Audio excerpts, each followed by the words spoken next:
Good morning, good afternoon. Welcome to the No Mongo Podcast. This is a weekly show about all things skateboarding. And my name is Rick Beta. You can email the show, nomongopodcast@gmail.com, or follow along on social media at Rick Beta. That's RICKBATA.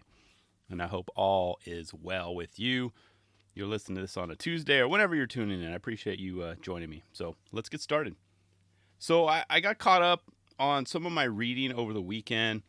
And I checked out this, it was a great article / interview on Jenkem. So it was titled Black Skaters Share Their Experiences in Skateboarding.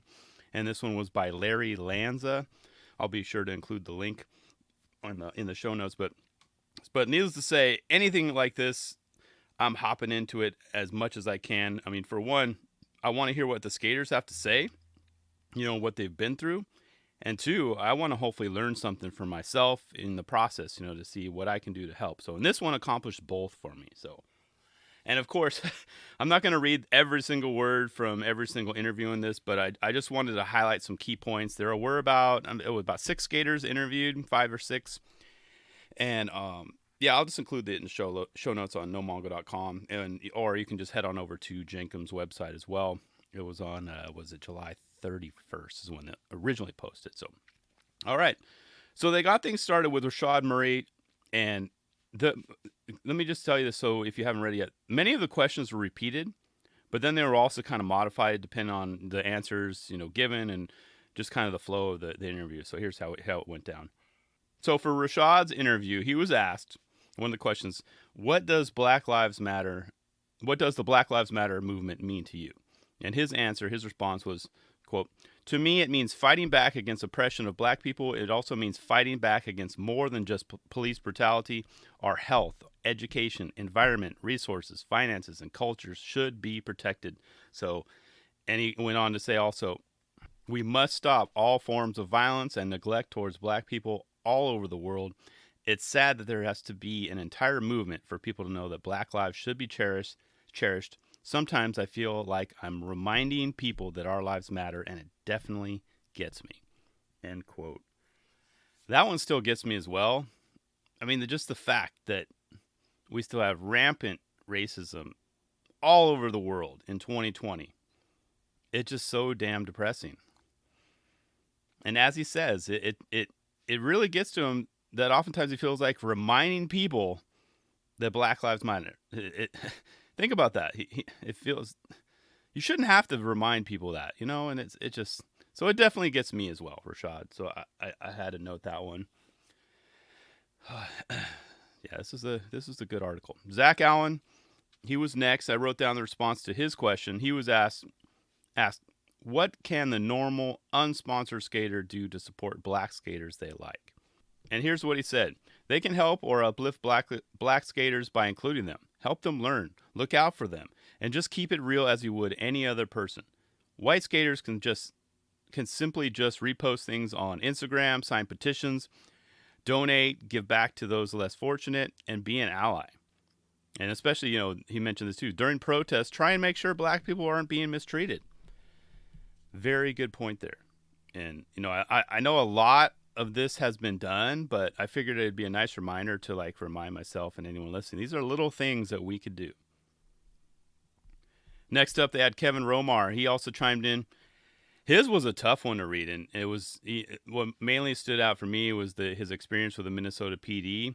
And I can't recall if Mike Munzenreiter talked about it recently or not, but I do remember this being brought up on their Mostly Skateboarding podcast. So shout out to that crew. But I just couldn't. I know it's been brought up somewhat recently, but here's what Kevin mentioned about that trip when he was the only black skater out of 10 dudes. This was right after they asked him, why he had to provide his driver's license. And he quotes, "It was a valid question. I guess he didn't like the answer, and he approached me very aggressively. And as I turned around, he reached for the back of my shirt, grabbed it, twisted my neck, part of my shirt, and threw me on the concrete bench. Then he got on top of my body and put his forearm onto my neck. He started choking me out with his forearm, and all his body pressure was on me for at least a minute. And he was choking me out and I yelled, I can't breathe. I can't breathe. He continued to do it to the point that I thought I was going to die. Then he finally got off me after about a minute, yanked me up. He took my arm, twisted my shoulder to put handcuffs on me. That is horrifying, Kevin. And I can't even imagine. And I bet to even say that to have that happen for a minute, I bet it felt like an hour. To have that feeling where you can't breathe, you think you're going to die. Oh, that one gives me chills. Sharik and Shannon gave a great answer to one of the questions. What should we be doing on a daily basis to help? And this is a good one. It seems like a very basic question, but here's his answer. Give knowledge to others and those around with less understanding of what the problem is. I do feel like it is our right to educate and correct the ill-minded mistakes of people and stand to know what is right from wrong. And I love this one because, although I don't have an exact number, but most of this hate and racism is taught, right? We're not born to hate, period. So giving knowledge and educating our fellow humans will help get in the right step. Will it be easy? Hell no. Many of us have family members or relatives or friends or anyone that maybe they're not as educated and they're narrow-minded. It's tough to convince them otherwise. We know that, right? But that's one thing that we can do. It's not, we're not born with it. We're not born to hate. It's taught. So moving on to Jameer Brown's stories. One of his stories. This one was scary and depressing. Check this out. Here's what he said about one of his experiences with law enforcement. Here we go. End quote. Cops have followed me into stores and even stood in line with me waiting for me to go skate so they can say something disgusting to me. Most of us in Philly have witnessed and experienced this at least once, if not many times in our lives, skating in the city. Another time was when my friend got jumped by cops, given a fake ticket, and his board was given to a random person in a car. He had 2 black eyes for a month. He went to make a report, and they told him those officers' names were fake on the ticket. That's real life. That's not a Tarantino movie or script or screenplay from Hollywood. That's real life. Very scary. Cops followed him into stores and stood behind him to talk trash. That's low. Very, very low. And a couple more skaters left, you guys. Mustafa Abrams had this to say when asked, what can skate companies do to uplift the black skate community? And his answer, yes, I've been waiting for a question like this. Skate companies can start off by giving jobs to black skaters and letting black skaters actually feel like they are part of the company or industry instead of trying to use the black image. Now sit down and think about how many black team managers, filmmakers, photographers that are involved in the skate industry. Now think about how many white team managers, filmmakers, photographers are involved. Why can't there be an equal opportunity or equal amount of opportunity? There are tons of black photographers and filmmakers that are good and probably even better. They just never get the same opportunity that the white photographer and filmmakers have gotten, and that's messed up. Everyone should have an equal chance to eat at the table. Excellent point. Excellent point. I fully agree. And this just doesn't apply to skateboarding. Quick ones that come to mind, the NFL. If you follow sports, you know the debacle of what they're trying to do, try to give equal rights to anyone outside, anyone that's not white.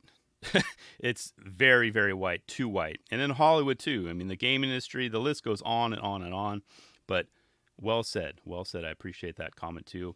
And then finally, Naftali Williams, who is currently getting his PhD, working on that, had this to say when asked, how can skaters improve the industry and do better to not have that kind of talk?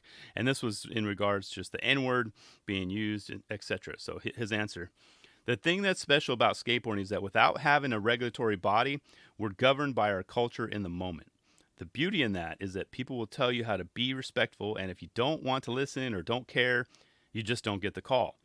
You'll be by yourself. Nobody is obligated to tell you. Nobody is obligated to force you. People are like, I'm this way. I'm not listening to this. Cool. As your value decreases and your role in the culture goes down, you brought that on yourself. Key words there. I love that one. I'm this way and I'm not listening to this. And he's like, cool. And he said, as your value decreases and your role in culture goes down, you brought that on yourself. Excellent point. Especially, I'm glad they ended with that. Ended with him. It's true. And it's just not, yes, it's monetary value, but just your overall value to society. Nobody wants to hear that garbage. If you're not going to be like a team player, have your narrow-minded views not change, your role in the culture goes down, especially now in 2020. Everyone's getting exposed, right? A lot of people are getting canceled. They're horrible, horrific thoughts and mentality and everything is getting exposed. You got high-end CEOs. Even in the Bay Area here too, the melting pot of diversity, and we have so many different cultures, etc. There's still racism. It happened the CEO got canceled I think he was in Carmel at dinner. His value, his role in culture is declining, if he's already been canceled. His value has been decreased. I love that. It's not everywhere. It's not just in the Bay Area. It's everywhere, right? We got to do our part to help. We need to stop, being human beings and start being human doings. And I'm talking mostly to myself. I can't just sit back idle anymore and not speak up. Speaking to myself again. So that's why I'm glad I was able to read this. I mean, hopefully, maybe this ruffled some feathers for you, or at least, will allow you to kind of help and step in and do something at anything down the road at all possible, right? Will this stop in 2020? No way in hell. But, if we, and by we, I mean just the people listening to this, anyone that, you maybe interact with, just anyone on this planet can do our part, and then maybe just a little ripple, just a small little step each day, a little ripple in the wave of the universe is going to help right the ship. But it's not going to be overnight. But this was very well done. I'll include the link. I just picked out some of the chunks that that resonated with me. But go read all the interviews. Give these guys the respect and hear their voices. It was very well done. So great job to Larry Lands on that. And I will talk to you guys next Tuesday. But let me just end it with this. It just popped in my head too. I mean, I really do hope, just in my lifetime, to see like a significant change. I mean, it has to happen. I think about my kids. They're in there doing school right now. It is something that I really hope that future generations are not going to have to deal with. But it starts with us.